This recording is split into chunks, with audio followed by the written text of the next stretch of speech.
Welcome to Chit Chat Stocks. Before we get to this episode, we want to talk about our friends at Interactive Brokers. Interactive Brokers is the professional's gateway to the world's markets. Interactive Brokers offers commissions starting at $0 on US listed stocks and ETFs with low commissions on other products, and there are no added spreads, ticket charges, or account minimums. Clients in over 200 countries and territories trade stocks, options, futures, currencies, bonds, funds, and more on 160 global markets from a single unified platform. Clients earn interest rates of up to 3.83% on instantly available cash and pay margin rates up to 53% lower than the industry. You can also earn extra income on your lendable shares, and IBKR's powerful, award-winning trading platforms help every level investor succeed, from beginner to advanced, on mobile, web, and desktop. When placing your money with a broker, go with a broker you can trust. Make sure your broker is secure and can endure through good and bad times.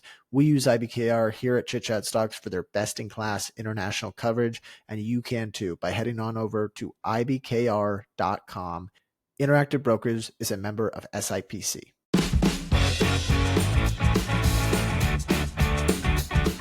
Welcome to Chit Chat Stocks. On this show, hosts Ryan Henderson and Brett Schaefer analyze businesses and riff on the world of investing. As a quick reminder, Chit Chat Stocks is a CCM Media Group podcast. Anything discussed on Chit Chat Stocks by Ryan, Brett, or any other podcast guest is not formal advice or recommendation. Now please enjoy this episode.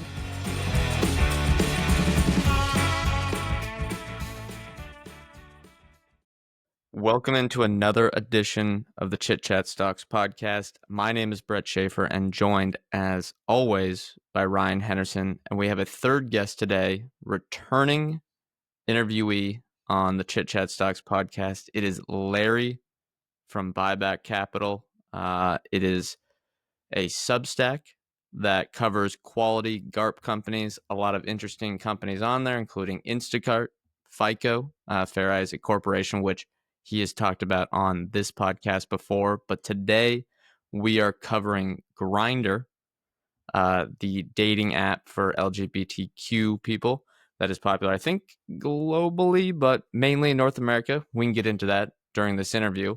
Now, Ryan and I, we have learned the hard way the difficulties of the dating app business and losing a little money, maybe owning some Match Group stock. But if you look at Grindr, it is up, I think, 4x in the last year or two. Maybe a little bit more, maybe a little bit less than that. What makes Grindr different than the Match Groups, the Bumbles of the world? Well, let me first just say thanks for having me back on again. It's great. Always good to talk to you guys. I know we usually have quite a lot of layover, so thanks. It's a really good point. I've sort of mentioned this a few times on Twitter and on the Substack as well, but the Grindr itself is sort of categorically different from the heterosexual dating apps that most of us would, like the heterosexual dating apps that we'd be familiar with.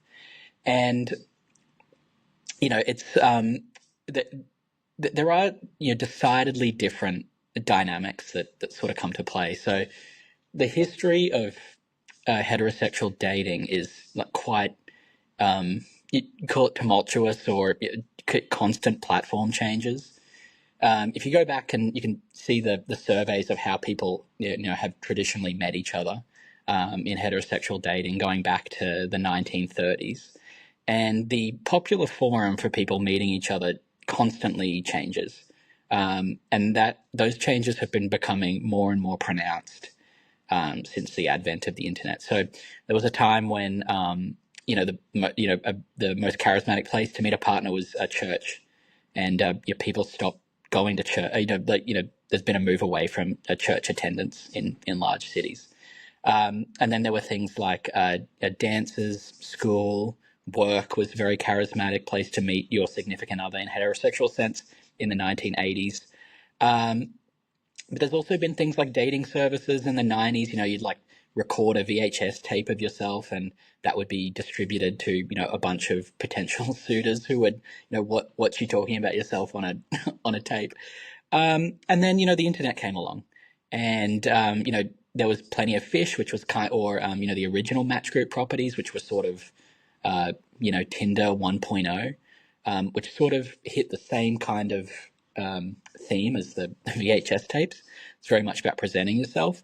And then, guys and gals in our generation will be very familiar with the rise of Tinder and Bumble and Hinge. That was kind of a millennial moment that, was sort of like hit the zeitgeist when most of us were in university or just leaving. And that, sort of really hit on the, kind of hijacking the dopamine response. But the point for all of this is that these modalities change. And so, even today, probably like the new emergent way people are meeting each other is going for a jog together in big groups. I mean, if you had told me 5 years ago that, a good place to meet a partner would be going for a run, I would not have believed you. But, here we are. And so, these things are, in the heterosexual sense, the difficult part of that network to aggregate is the females, are the women. And wherever the women go, men will not be far behind. It's not dissimilar from how a nightclub works. And the ladies, they're driven by, things like, they're very attracted to status, to, how successful a man might be. And, the corollary of that is that there's, at any given time, there's, relatively few men who are very successful in lots of domains. And, those guys get to do really well. But that changes over time. Where women want to meet men, evolves with society. And so you haven't really had like a single, place where, like it's constantly changing, constantly evolving. So that's kind of like the broad narrative of the heterosexual dating apps. And so, Tinder wasn't the last app. It was simply the first. Bumble came along not long after, and then Hinge, and then there's Coffee and Bagel, and, there's a gajillion others that try to appeal to, the female preferences or desires at any given point in time, which change. In the LGBTIQ plus community, and to be perfectly frank, Grindr is mostly a male homosexual property for the most part. That's the dominant use case. It really, since the advent of mass communications, there's really, only been a couple of ways that, gay men will meet each other. There was obviously a period of time when there were classifieds in the newspaper. You'd literally take out an ad to potentially meet a male partner. And then, really since the advent of the internet, 2.0 and their app economy, it's been Grindr. That it sort of began by connecting people on a geolocation basis. Load up the app, there's a map, it's showing you where other people are, and can find them very, very quickly. In Ben Thompson's sort of meta platforms understanding, they're very good at connecting people who are, for the most part, interested in short-term intimate relationships. And so Grindr is incredibly good at giving the gay male community exactly what they want, which is a fairly quick, short-term intimate interaction with another male. So their sort of value proposition as a business, and certainly the longevity of the business, revolves far more around how effective their network is. This is not a faux network. This is a real network effect, in that some of these minority communities, and the gay homosexual variety would be the largest of the communities they serve, are fairly disparate, and there aren't that many public forums where, even in the West, it's acceptable for them to be outright in their dating goals. Like there are obviously gay nightclubs, and there are other venues where it's perfectly appropriate.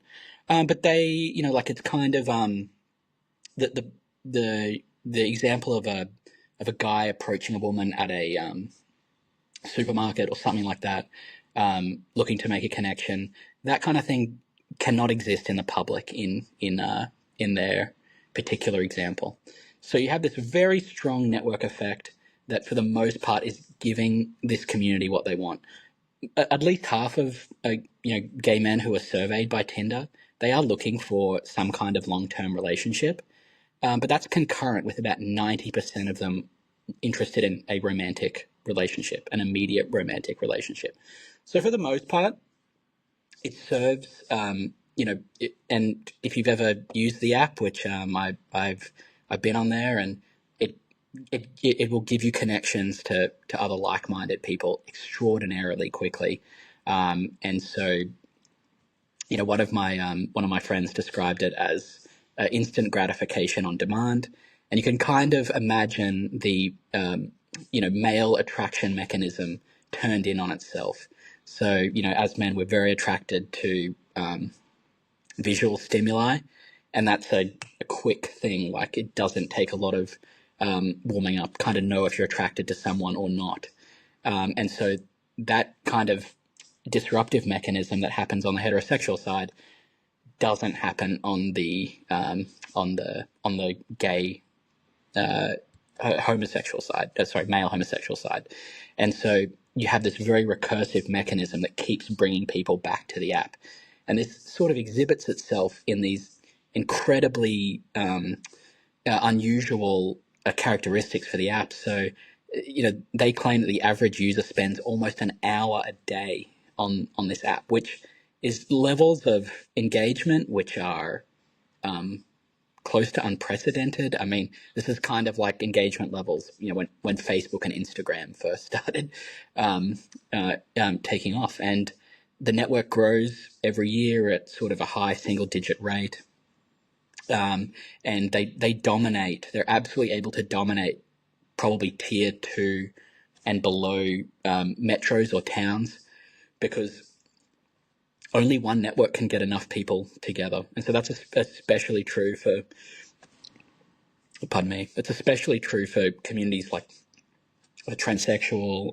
bisexual, the non-gay communities, which usually there are very, very few of these people who live in any of these communities. So it's kind of like they're just at enough scale to aggregate these networks, and then it becomes very hard for someone else to offer the same kind of network penetration at a certain point. So that's kind of like the broad narrative of why these differ from the other dating apps in a considerable degree. Makes sense. And I think you explained some of the customer experiences pretty diplomatically, but it's a powerful value proposition in terms of, if you think about the economics for Grindr, they are serving what certainly a cohort of customers want. Something that Brett and I talked about, and it comes up constantly with Match Group. So Brett and I both on Match Group for some time, and mostly, for the most part, with Match Group's properties, the power users are the males. They're the ones paying for the subscriptions or the a la carte purchases or whatever it is. I believe they make, I don't think they ever perfectly split it out, but they make up a good chunk of Tinder and Hinges and the other platforms' revenues. On this side, you've got power users on both sides. So I'm curious, I guess, maybe what does the pricing look like, and how do they actually monetize the app? Yeah, it's a really good question. Just to roll back the clock a little bit, for the longest time, Grindr really did not offer a wide offering of subscription services, and this is kind of for the reason that you just alluded to. They kind of didn't need to, because the opportunities for monetizing an app where, like you mentioned, almost every user is a power user in the traditional way that we would categorize that for other online properties. And the reasons for that is just the reward circuits that get generated in the brain. But for the longest time, they really only monetized the app via advertising. Now, just a little bit of backstory here. Obviously, they were started in sort of 2007, 2008, and launched in Washington, D.C. by a couple of founders who have since gone on and tried to replicate the app. But basically they had this sort of breakthrough moment with the map technology, and they're able to garner critical network in a lot of North American metros. And as you guys will know, these dating apps are adjacent to travel or very close to travel. So when people travel, they open up the app. People are traveling in different cities. They open up the app, kind of opens up new cities as people spread out. But for the longest, so that founding group sold it to kind of a PE backed a buyout, and then it ended up in Chinese private equity, and then it was kind of run for cash for most of that point. They were not interested in developing or monetizing the app in a significant way, and the reason for that is there was no reason to. The app just worked great, irrespective of what the UI was or how awful the ad load was.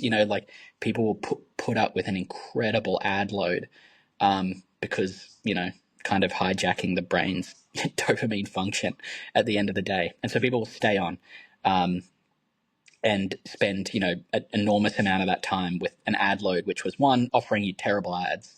It's offering you stuff that you couldn't possibly want. And then, you can just keep upping the load and people kind of just, I'll just wait for this ad to get out of the way and then, I'll get back to doing what I came here for. And so, when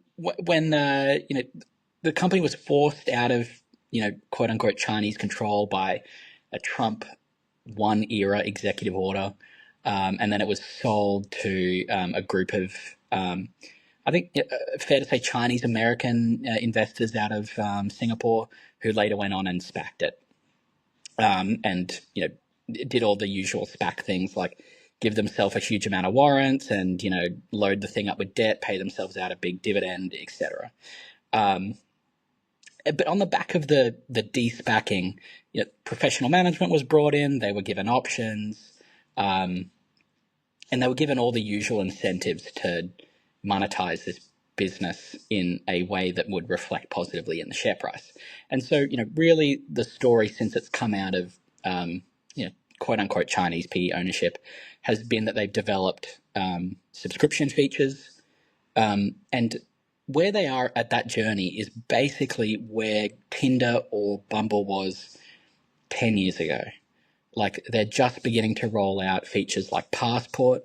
So, there's a feature in Tinder where you can change your location to a location where you're not in. So, if you're in Washington, D.C. and you're traveling to Los Angeles, you can change your location and you can start, matching with people in a location that you are not physically in. And that way you can kind of, get the ball rolling before you go. They've just released that. That's a feature they call Roam. And so the product development piece is just miles and miles behind. And the subscription pathway that they've had began with just a very simple get rid of the ads. So instead of, spending a quarter of your time on the app looking at ads, you can pay, I think they began at about $17 US a month. And just get rid of the ad load, which is great. I mean, that's kind of like the YouTube Premium offering, right? It just becomes a much cleaner user experience for fairly nominal amount of money. And then they began rolling out, what would be described on Hinge or Tinder as platinum, gold. They had bifurcated offerings, which would begin with an ad-free level, and then there's a mid-level, which would get you some mid-range features, potentially Roam, potentially access to, event tickets and that kind of thing. And then they have an ultra premium, which is, throw the whole kitchen sink and get all the super likes you want and, all that kind of stuff and the stuff that they're paywalling.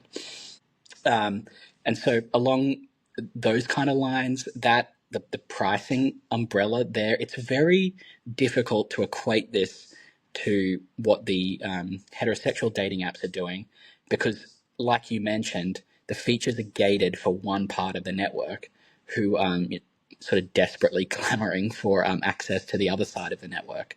And so thinking about the subscription options and how they're charging for them in that context it's probably the only reasonable comp that you can get access to, but at the same time, it's probably not 100% appropriate, just because of some of those dynamics we talked about are different. So I think the last time I saw there was the entry level paid subscription model was about $21 a month. So they've taken price on that quite a bit, and then the de facto price increases have come with the more significant membership options. So the middle and ultra premium, which is called Infinite. And I think the last time I looked at Infinite, it was $40 US a month.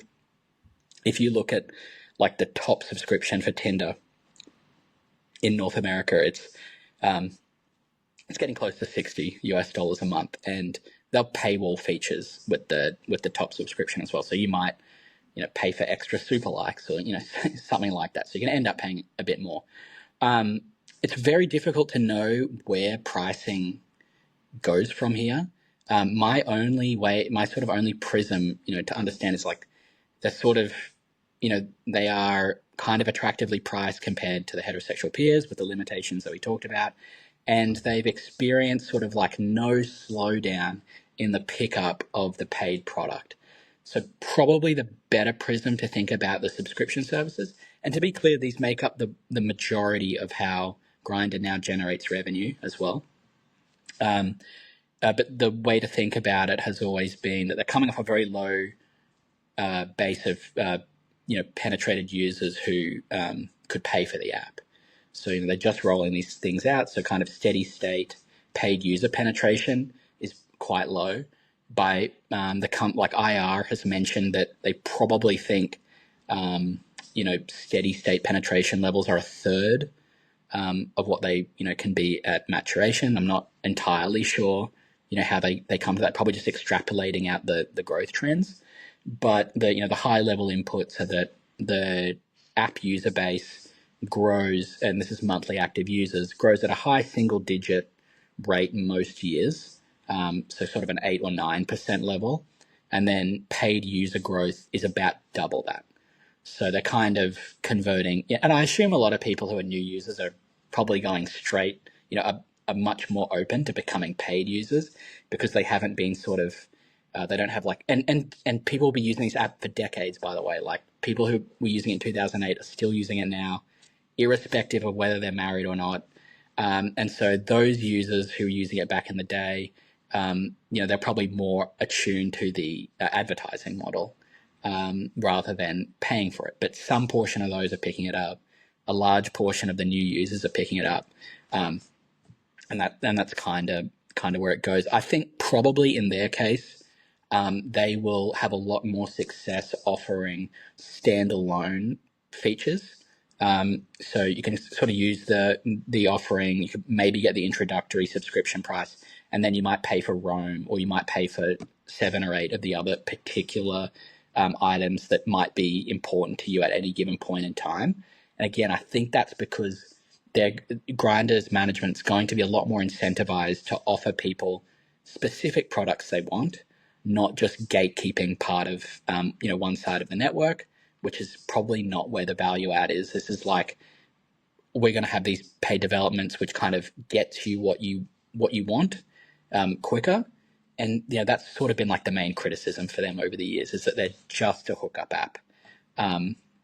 And so as they sort of branch out and they're running these surveys about exactly what people want, they'll be able to probably the gatekeeping element of Grindr will be finding a long-term romantic partner. Like that's what people are clamoring for, because it's very hard to find. It's very easy to find the short-term intimate interaction. Speak to my gay friends, and finding a long-term partner is the difficult part. Okay, let me get some stats there. Low number of friends at FinChat.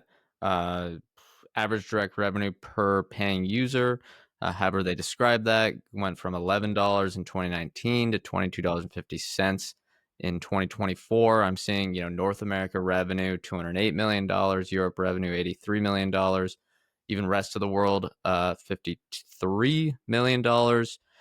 Growth, I mean, let me see what we got here. 28% revenue growth for direct revenue since 2019. Clearly, you talked about there, they've flex their pricing power muscle. They probably have a little bit more in the tanking and probably keep pushing that consistently over the next 5 to 10 years. But what comes next? I look at the stock today.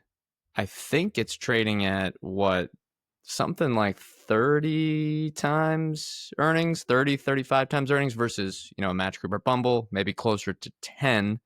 What do you think people are seeing? What is management saying about what comes next? What are these add-on monetization opportunities? And do you think it, makes sense versus the multiple? Can they keep, this 28%, 30% revenue growth going?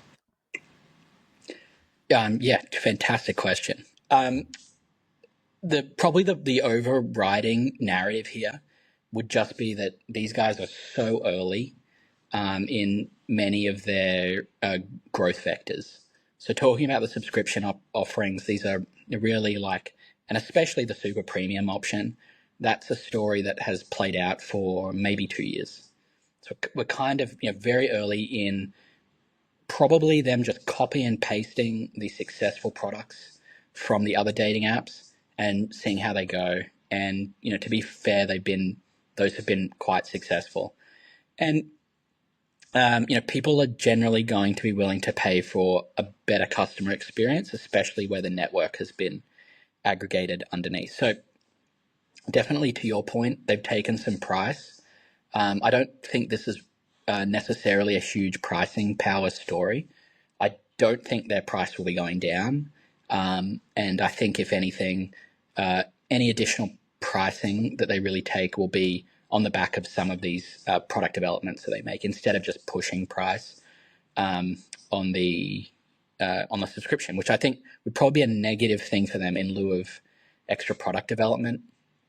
If you can't show users that you're offering more value for the money they're spending, that's a fairly well-trodden path to do poorly.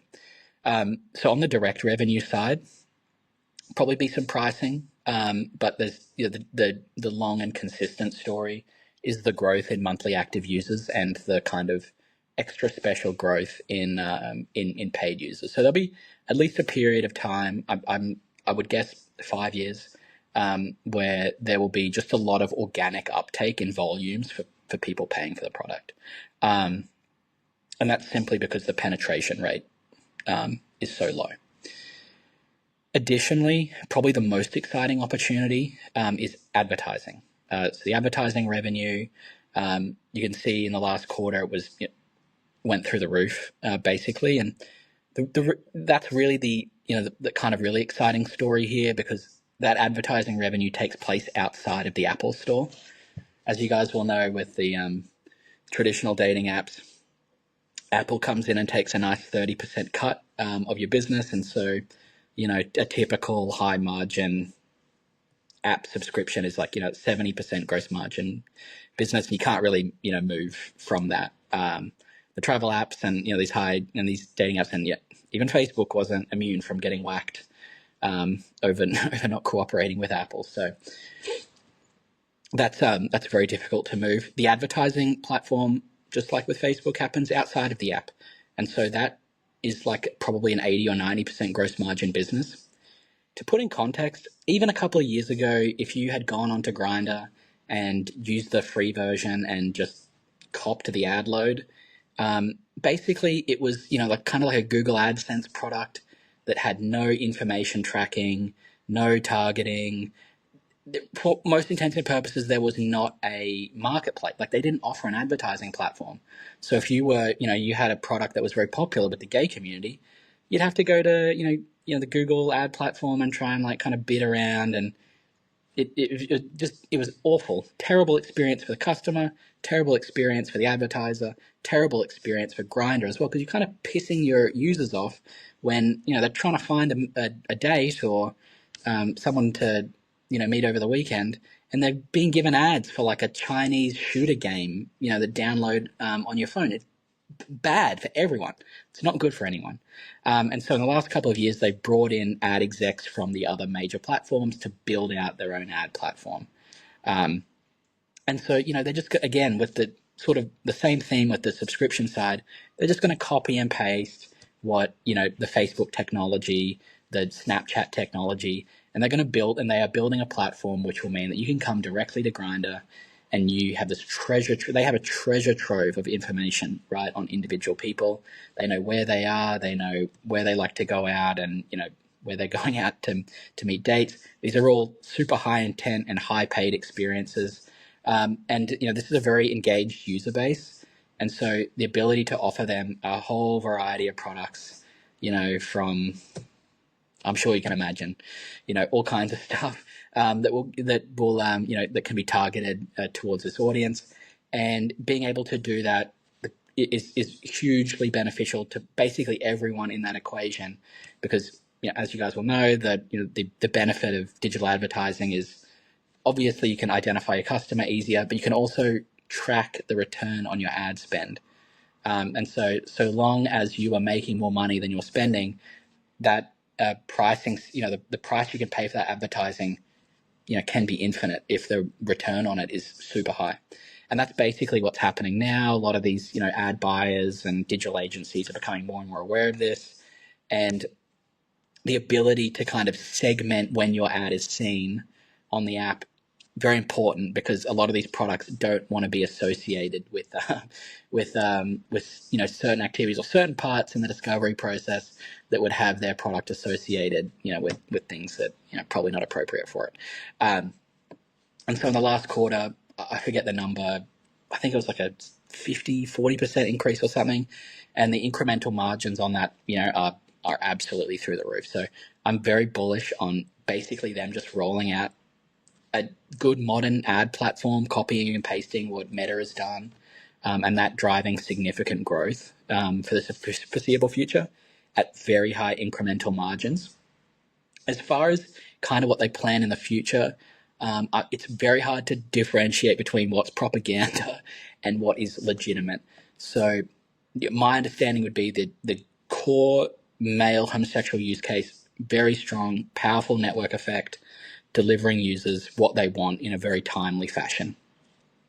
They have a lot of ambitions that they have alluded to in terms of events, travel, and other social experiences, which kind of break outside of this core geolocation functionality and finding people who are interested in a short-term relationship.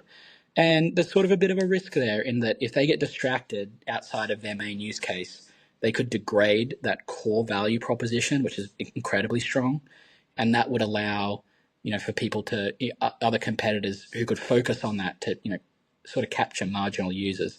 So it's kind of this risk that they could get distracted, and, kind of on that same vein, focusing more on, sort of some of these even more marginal communities, trans community, bi community, whatever it may, even the lesbian use case, again, would sort of detract from that core use case, which is very different from how other minority communities interact with each other. And so as long as they don't mess with the golden goose, kind of happy with that.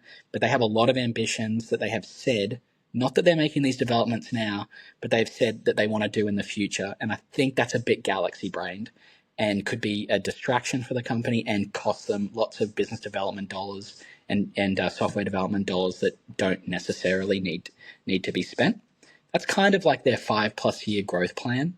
So we're going to have to see how that plays out. I'd be very happy with them just sticking with the immediate road plan of just rolling out some of these, very straightforward features that the other dating apps have done. And so, part of their 5+ year growth plan includes projections for some of these additional use cases. And, like my only point on that is we're going to have to see how effective they are at doing that. All right, folks, before we move on, we want to talk about Blue Chippers Club. Blue Chippers Club was started by two friends of ours with the goal of building a tight-knit community of stock-focused investors. Inside this community, everyone gets to share and break down their portfolios, pitch stocks, receive feedback, and even participate in weekly calls. I truly love this idea, and it's why we're promoting it here on the show. I join the calls pretty much every week, and it's phenomenal for generating new ideas and receiving feedback from other like-minded investors. If you're interested in joining, head on over to bluechippersclub.com and hit apply. That's bluechippersclub.com. The link will be in the description. To put some numbers behind some of the stuff Larry just said, revenue overall, I'll start with users. They have about, I believe it's 14.7 million monthly active users as the latest report, and that tends to grow high single-digit percentages each year. From what I can see, basically it seems to be between kind of 7 and 10%. Revenue has grown at north of 30% over the last couple of quarters, so that kind of gives you a sense of how much more they're monetizing. They're growing through monetization beyond just the user growth. Now, I think the monetization case makes sense. Obviously, this could, in theory, it doesn't have a whole lot of costs other than the fixed cost to set up the app. So in theory, the profit should be there as well. The one concern that I would have if I were looking at this for the first time, and part of this, I keep going back to this use case or this example of Match Group, because Brett and I, when we were looking at Match Group, we thought huge network effect. How can it be trampled? Everyone goes there for the same reasons. It feels very powerful. It's kind of geography based too. So it's like, you kind of have to reach a certain amount of users for it to be worthwhile. But competition just kind of came at them over and over. And I thought that they wouldn't succumb to it, but they did, it seems like, over the last, call it 2 or 3 years. Why has that not happened for Grindr? And do you think they can continue to, I guess, grow their user base without seeing any massive competition? Yeah, it's striking that these guys have really had no serious competition since they started. Like that's massively. That's like a tell in poker. It's like, why is that the case? And it's a great, it's a really interesting point, right? Because just as you mentioned, this is a target demographic, and here I'm going to talk about homosexual men that are probably the highest earning segment of society. Like as a group, gay men earn more than heterosexual men, which is very interesting. And they also have the most amount of disposable income because, for the most part, they don't have large families. Two very high, well-paying people usually make up a gay household. And yeah, like that would be you'd think that'd be like a perfect market to, penetrate. And I think, on balance, Grindr is much closer to Facebook than it is to Match Group. And a little bit for the reasons like it's a pure network. And part of the reason for that is they had a breakthrough moment with the geolocation tech when they came out. They hit the national zeitgeist. A lot of people started using the app. And there's very little reason to migrate away from the app. So like I mentioned before, this is serving up, in the vast majority of cases, people are looking for a short-term romantic relationship, and both sides essentially have the same motivation. One of the differences with Match, Hinge, Bumble, whatever you want to call it, on the heterosexual dating side, there are split numbers of motivations on both sides, right? There will genuinely be people there looking for a long-term committed relationship. There will be players who are there looking to, run up a notch count. There will be women who are interested in something tonight. There are women who are not interested in something tonight. They're more interested in a long-term relationship. And in fact, there'll even be people on there who are interested in just making social connections or friends. And so you have these myriad of motivations on both sides, and it makes the network a little bit unstable. You see these areas where users decline, certainly paid users decline, and the ability to it's very hard to roll back pricing, once you've set it. And so most of these apps on the heterosexual side have taken price over the years, and when you have these periods where you have a lot of even just free user declines, sort of doubly true on the way down because people really aren't seeing the value. There's also sort of a cohort thing at play here. So when you're an 18-year-old guy versus a 35-year-old guy, your motivations, for meeting a female partner are probably going to be a little bit different, depending on the stage of life that you're in. It's probably a period of time when you are looking for a committed relationship. There are other times when you're not looking for a committed relationship, and so those motivations are unstable on that side as well. The striking thing with the gay community is that they don't necessarily have these same interrelationship pressures. That they're kind of in a normative heterosexual relationship. There are obviously people who are in committed long-term relationships with each other, but from a lot of conversations that I've had and people that I've met, it's not uncommon for people who are married in a long-term relationship, who are gay, who might have a casual relationship with a third party at any given point in time. Probably, significant portion of them, like to have share an extramarital relationship with someone else. So you kind of have these, the cohorts never die. So their active user base is like 18 to 65. And those guys who are 18 in 2008 when this came out, probably irrespective of whether or not they have found a committed relationship, are likely still using the app in one form or another. And that same motivation that they had at 18 is the exact same motivation that they have now. And so you have a very constant long-term use case that underlies all of this. And there aren't things like status or looks, whatever you want to say, that come to play in the same thing. So it's much more of a stable network effect. Like if you think about Facebook, it's about connecting you with your friends, for your friends and family. And wanting to be connected with friends and family is something you'll want to do throughout your life. There's never going to be a period in your life where you say, okay, I'm done with my friends and family now. Goodbye. And sort of the same thing on the credit card networks. You're always going to need to go to the store and buy something with your credit card. And the motivation for using a credit card does not change from the time that you get your first one at whatever 16, 17 to when you're 90. It's the same use case. So Grindr sort of exhibits those qualities a lot more than it does the traditional apps. The point of competition is a very interesting one. There have been numerous attempts for people to come in and offer a differentiated product to this market.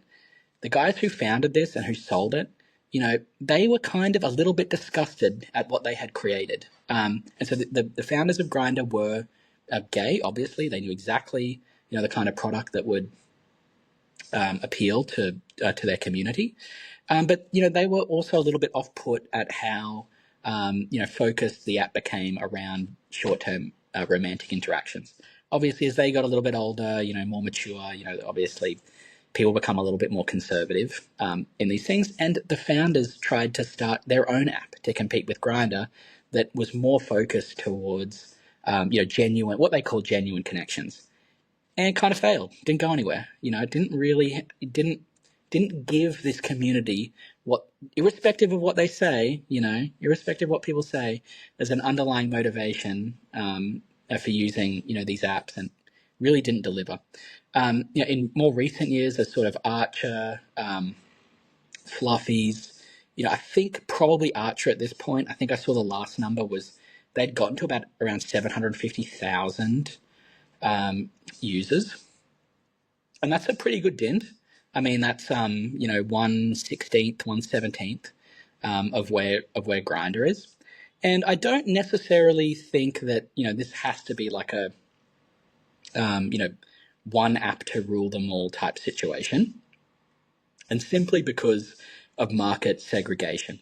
To categorize this market correctly, Grindr is really in the market for short-term male homosexual intimacy. That is the relevant market. And it's very difficult for someone else to come and compete with them on that just because of the network penetration at this point. Again, users aren't that interested in how the app looks, what the ad load is, what they have to pay. They just want the most amount of people in the one place. Like it's not a technology issue. This is an aggregation issue.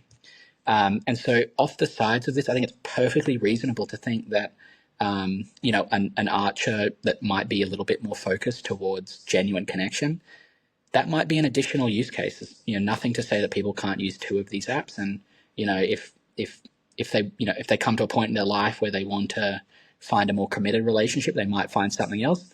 It's just that over double the time, they're also interested in having short-term. And this is short-term romantic interactions. And this is based on surveys of the community. And so, yeah, it's been very difficult for someone else to kind of get at them here. And so, but to put it back, the main criticism on forums and people that I've spoken to and people that I've spoken to on the app, they,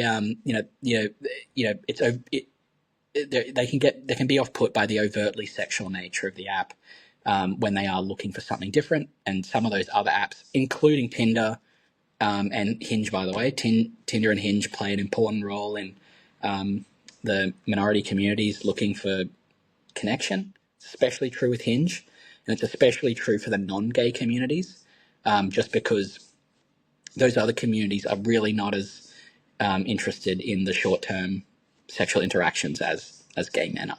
So it's something to keep an eye out for. But my proposition would be that Grindr's core use case is very hard to compete with at this point.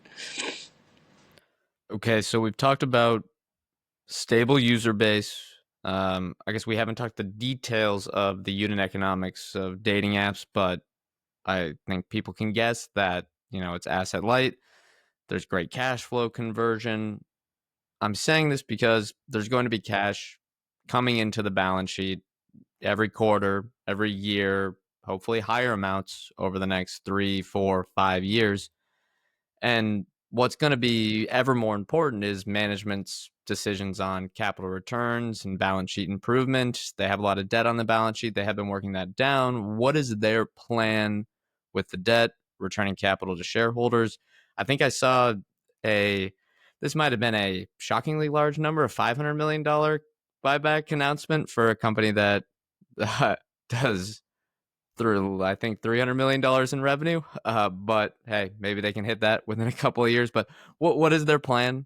And do you like it, dislike it? Does it make you like the stock more?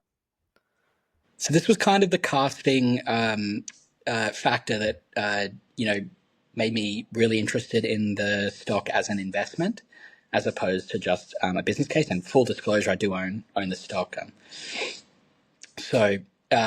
Look, basically, you're spot on. From when the company de-SPACed, it had a ton of debt. It's very under-monetized.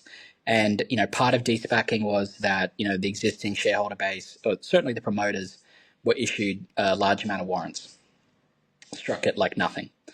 And so the valuation of that warrant liability has sort of affected net income.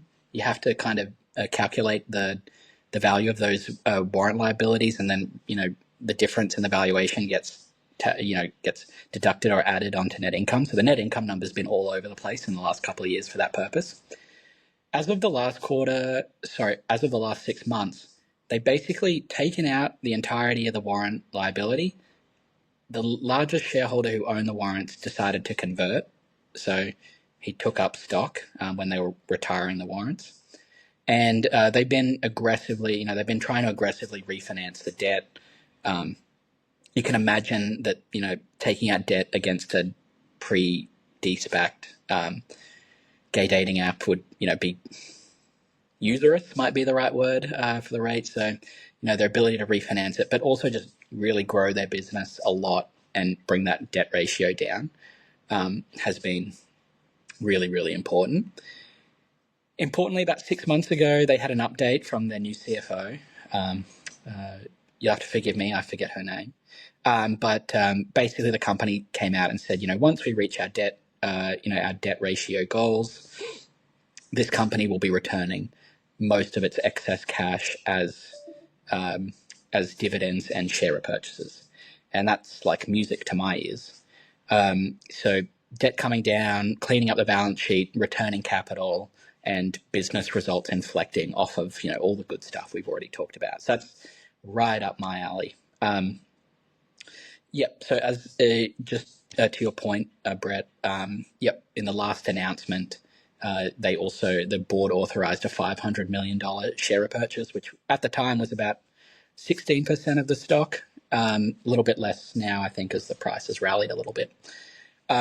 And yeah, I completely agree with that. I would be of the point of view that there's a tremendous amount of margin inflection and top line revenue growth to come in the next couple of years, driven by a lot of organic business and pricing, and the high margin nature of the advertising.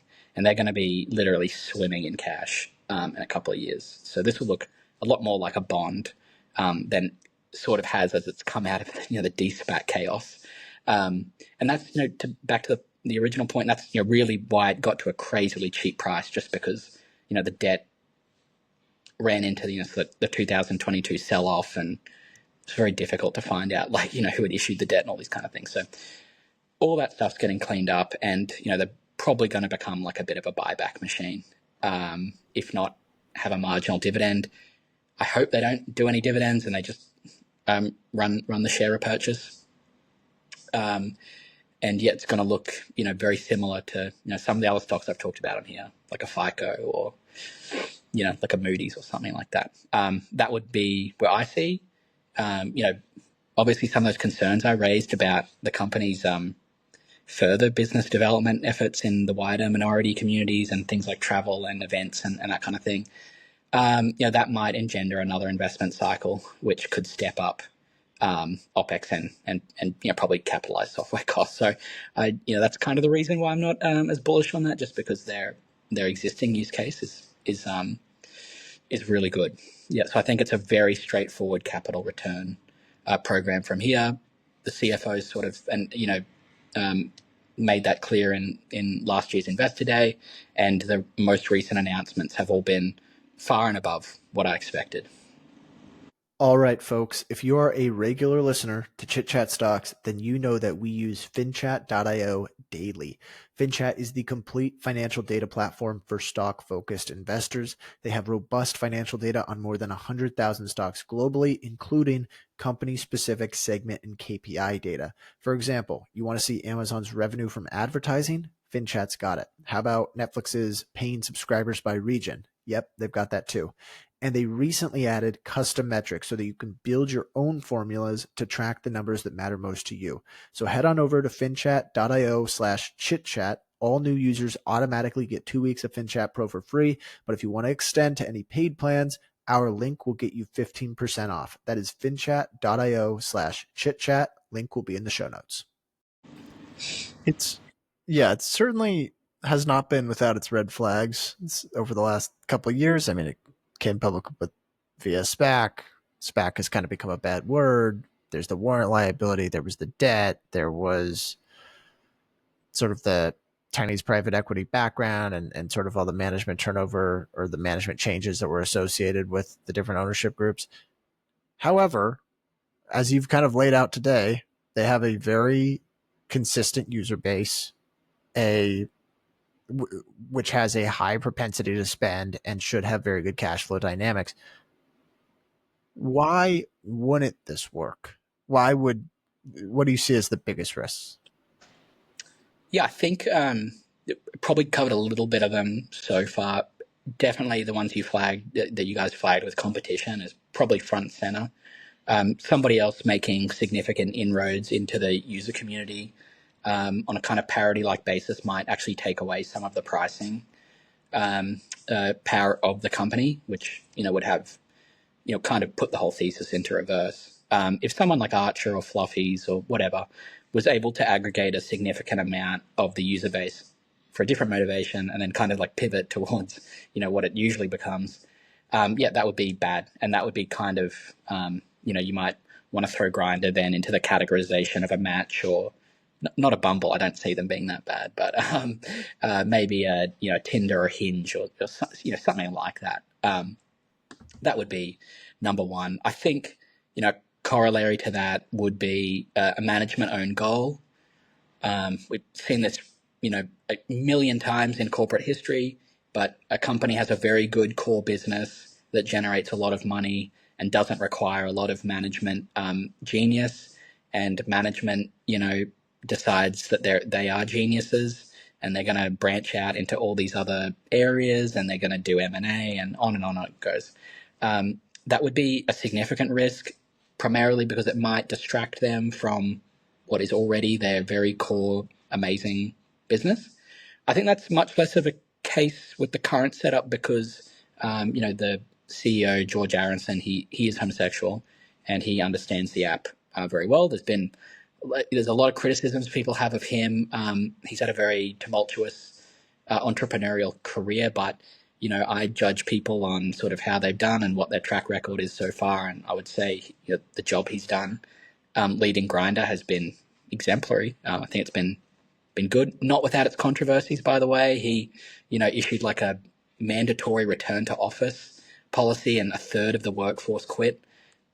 On that point, nothing changed. Like, I think that's another very good green flag. When you fire when a third of your workforce, checks out and nothing changes in terms of user growth and revenue growth and that kind of thing, that's a very unusual, setup. So, I think under current management, them moving away is unlikely. But again, they have also, talked about some of these more galaxy brain business development opportunities, and there might be a point at which they start drinking their own Kool-Aid, and that happens. M&A would be probably whether or not that's a good thing or not. I'm not entirely sure. If they were to go out and acquire Archer or something like that, might add to the network effect they have. They might be able to cross user bases, that kind of thing. Not sure that would be a great sign for the company.